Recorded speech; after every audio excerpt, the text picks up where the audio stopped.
Hey guys, what is up and welcome to another episode of Did You Know featuring Swain. Please do not forget to throw in a like if you did enjoy this episode, but without any further ado, let us jump straight into his abilities.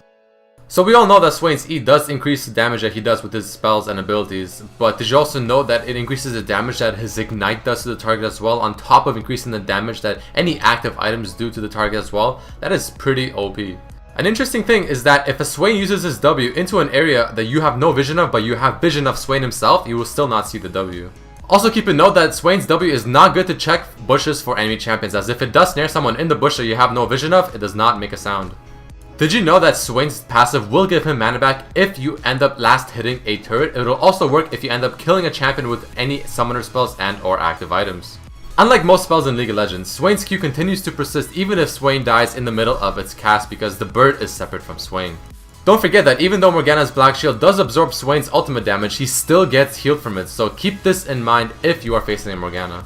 Since Swain's ultimate consumes more and more mana each second that it is on, a good way to keep track of how much mana it is consuming is that each time the Raven comes out of Swain, that is a new rotation of more mana it is consuming. Swain's ulti can still be used even while Zhonya's is active and he will still get healed. Using Swain's Q at max range can be inefficient as it would cause the tether to break easily, which is why using Q in order to land W cannot always be the best option to take. As opposed to Swain's other skills, his W has crazy range, which is why it's a great way to initiate a fight and to catch people off guard. A standard walk up and damage kind of combo with Swain is to use his ultimate, use his E, use the W and then Q, or Q and then W. Or another combo you can use to catch people off guard is to use that W at that range, use the ulti E and then Q.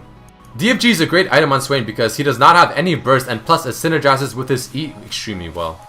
A very important thing to remember is that his Q and ulti have no cast time, meaning you can use it while you're walking and moving around. However, his E and W requires him to stand and cast it. Alright, let us jump straight into Swain's lore and cool facts, as there are quite a few things to cover here. Like the previous Did You Know episode of Akali, Swain is also designed by Koronak, the assassin designer. Swain was the first champion to be reworked after being already announced. His E had changes to it where prior to, it acted like Zed's ultimate, dealing more damage depending on how much damage was dealt during its duration.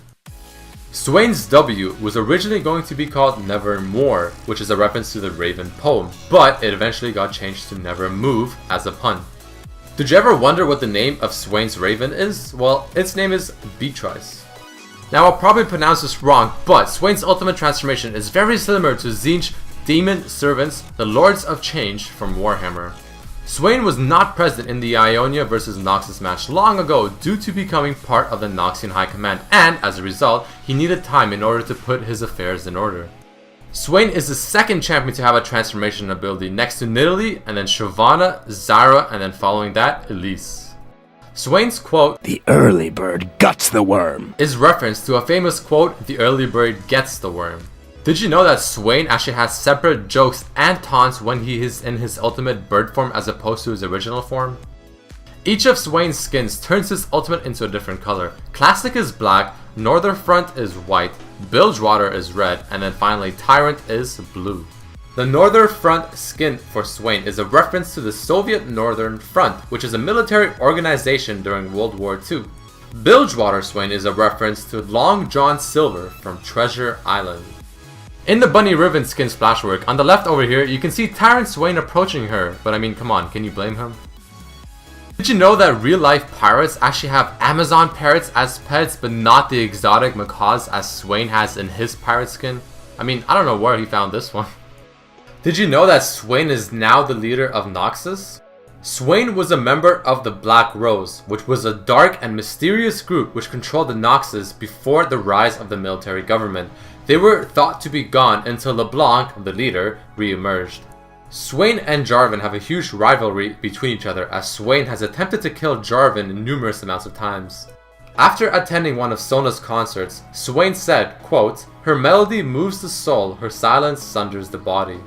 During the War of Kalamanda, Garen hindered the progress of Swain and his army's advancement at every single turn. And also, did you know that Swain and Darius had formed an alliance, probably because Jarvan and Garen are quite annoying for them to deal with.